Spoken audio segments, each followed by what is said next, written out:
Hello, everybody, and welcome to MLG. We've got a great series lined up for you here.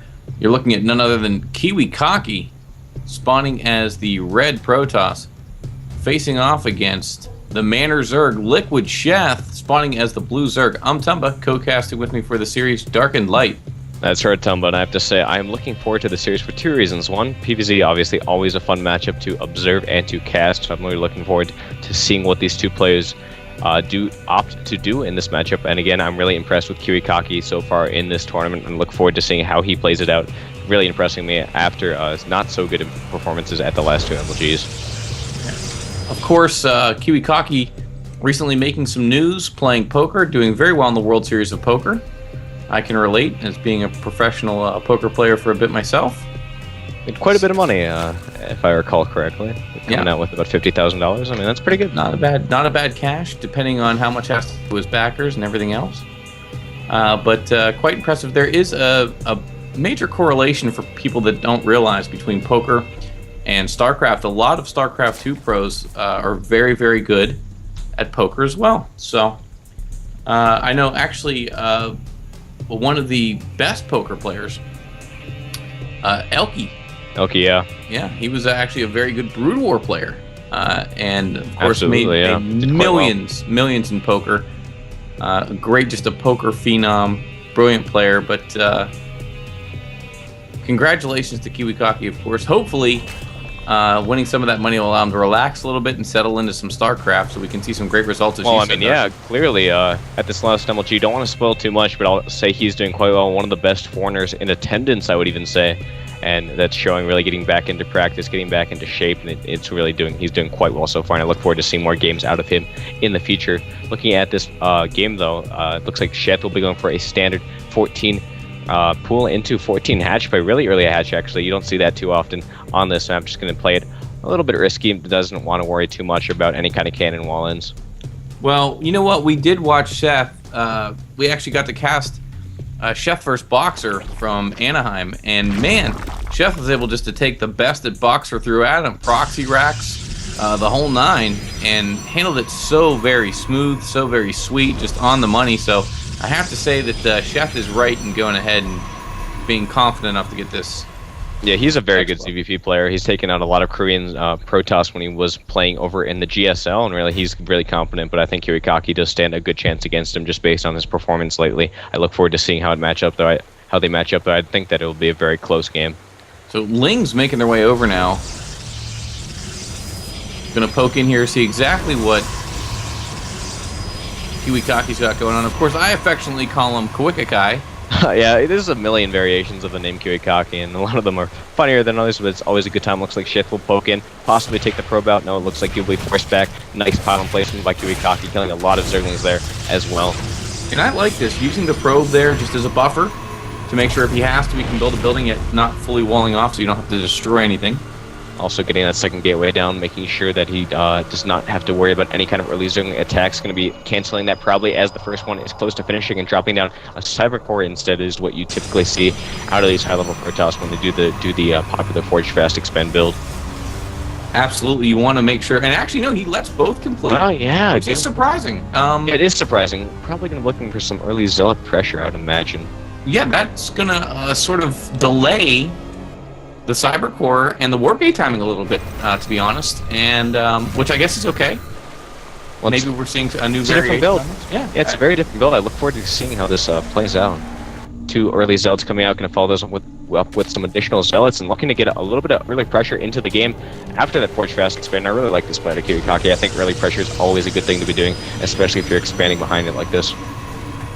Absolutely, it's one of those things where you have to keep the Zerg at bay. You don't want to let him free drone at all. Of course, going to get an Overlord, Sloverlord, in here to check out exactly what's going on. And you really got to be careful. You don't want to reveal too much. You want to keep the Zerg guessing as to which way you're going to go. There's a lot of popular builds that come out of Forge Fast Expand. A lot of abusive builds. 6-gate Blink Stalker, 8-gate All Zealot. Very abusive. I know Whiplash, player that sort of popularized that a little bit. Also, Stargate openings. So yeah.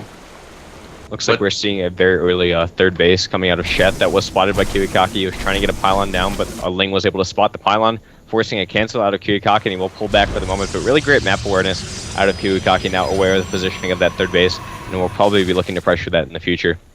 Well, here's the thing, Darken. The cyber core just went down. And if we look at supply, it's 56 of 60 for Kiwikaki, 55 of 62 for Sheth, so it's about even. Just about. Harvester counts also even. Kiwikaki doing a very good job of keeping up with the probe production, chrono boosting those out as fast as possible, being very smart with their chrono boost energy, and now looking to push out with a lot of zealots on the map possibly. Yeah, and this, of course, is a bit weak to any type of early roach, because roaches can kite zealots so very well. This particular timing, though, this is that 8-gate zealot all in is ridiculous at this timing, if not properly prepared for. He's not going to be opting for anything like that, but looking to do a little bit of early zealot pressure. Nice micro, though, with the queens and the zerglings should be enough to deter this, but doing a lot of damage right now with these zealots, kind of stutter-stepping them back and killing a lot of lings. So I would assume the stutter step there does not allow for the full surround. Yeah, it just slows it down a little bit before those lings do get speed, which they have gotten, and we'll be cleaning that up with relative ease now, pushing across the map with those lings, and things are looking pretty good right now for both players, both establishing their third bases at about this time. Sheth already has that one up there at the natural fourth base location and getting up a lot of drones there, as well as he pushes in possibly to deny this third base. Cannons are up, so he should be in pretty good shape to deter these lings that'll be swinging in here in a moment. Yeah, taking this third, just really amazing. Such an early third for Protoss typically. It's one of those things where he went zealot heavy to go ahead and hold, added extra cannons. I like that, gonna go ahead and Maynard some probes over. Yeah, I really like this play out of him. He may lose one probe, he does lose one probe to those lings, but he will be able to get the majority of those probes over to the third base and begin mining there. As a result of that, looks like he's getting a lot of gateways down now in his main base, looking to get a big influx of units as he establishes this huge third base economy. And this is really not a common strat you see out of a lot of Protoss players, kind of playing it like a Zerg, getting a lot of economy going, a lot of tech down before he starts the big explosion of units. Yeah, and I like this simply because it's different. We haven't seen it before, and it's one of those things where I think that Protoss needs to innovate. They're stuck right now in neutral, not winning any major events recently, and using a lot of the same strategies, while Zerg and Terran are coming up with different variations of old strategies, brand new strategies. So there's been a lot of talk of stagnation out of the Protoss camp. But yeah, and I really like Kiwikaki. I mean, if you want a player who's innovating, he is the man to do it. He has a lot of interesting builds. He's always been characterized by that, and I think this is a really smart strat by him. Both players playing it super passively right now, and Kiwikaki knows that. Looking at the Harvester count, he's just going to get up to an even count of probes to his opponent. Again, a lot of people say Zerg can get up the drone count a lot faster than their opponent, but with really smart chrono boosting and constant probe production, they are even here at about the amount they need to sustain through the whole game. And you know what? That's just sort of a load off when you don't have to worry. It's one less thing to worry about. So I think sort of what you're sacrificing in army, you're gaining in spades in economy. And like you said, you'll see that surge. And we can see a lot of production facilities here for Kiwikaki. But here comes a big roach force posturing to make something happen, rallying a lot of roaches over to that third base location, pushing in now with these roaches, trying to make something happen, going to begin harassing that gateway and that pylon momentarily, but this cannons and the force of Kiwikaki should be enough to deter that. One cannon, looks like it will fall a second, probably going to go down as well, and a third. Kiwikaki not going to engage this just yet, and I'm not sure about that. A few more roaches going into the natural, that is why he pulled over there. But a nice multi-pronged harassment by Sheth, but not too much damage was done. He did supply block him for the moment, so there's that at the very least, and no pylon just yet coming out of Kiwikaki. Well, I think it looked a little worse than it actually was. Yeah. But here's the thing, though. The roaches are 1-1, while the stalkers are only upgraded on ground attack. So we are going to see Hallucinated Phoenix, a very underutilized spell in my opinion. Hallucination. Here we go. We are going to see it's time for some action as Sheth wants to commit a little bit more to this. Roaches everywhere now on this push.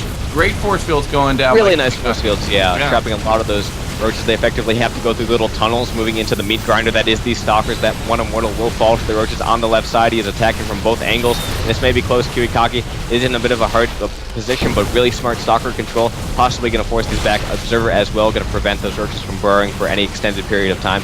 More Warpins coming in. It looks like he will deter this for the time being. Possibly the Stalkers from the left side coming in and going to force that away for the moment. But again, just the forces of Sheth are coming out of all these bases so quickly. So many Roaches streaming across the map, Sauron Zerg style, and it's not looking good. Is amazing. Great idea to go ahead and use these attack paths. This is why Sheth is so good, man. You know, there's a reason that he was so highly sought after and went to Liquid. Guy's a good player. Roaches are going to get into the main now. This could be a major problem here for Kiwikaki. Trying to play Zerg style may not work out so well. As we can see, the Zerg just streaming in multiple amounts of Roaches and Roachling. Doesn't really need to tech to anything higher than that. Yeah, just so much damage being done right now. Looks like he will take the lead in both engagements, taking control of the fight on both angles. And it looks like he may be able to push in here, deny this third base, and do a lot of damage to the production of Kiwikaki with these small amount of Roaches. He does have Blink done, which is very good for these Stalkers, making them a lot more cost efficient, but they're kind of trapped in the corner right now, losing so many Stalkers. They're continually reinforcing Roaches of Sheth, and man, he's just playing this endless attacking. I love it, just the Swarm Zerg style, doing so much damage that there's not much that Kiwikaki can do to deal with it at this point. I hate to say it, man, but 8-Gate Zealot all in would have won the game. It's abusive, but who cares? It's whoever wins, right, at the end of the day. He wasn't prepared for it. I wish I saw more players going ultra abusive, because sometimes when you try to play, there's the GG out of Kiwikaki, but sometimes when you try to play these macro games versus a guy like Sheth, as good as Kiwikaki is, tough, man. Zerg on 3 base, just as tough, I think, right now as Protoss on 3.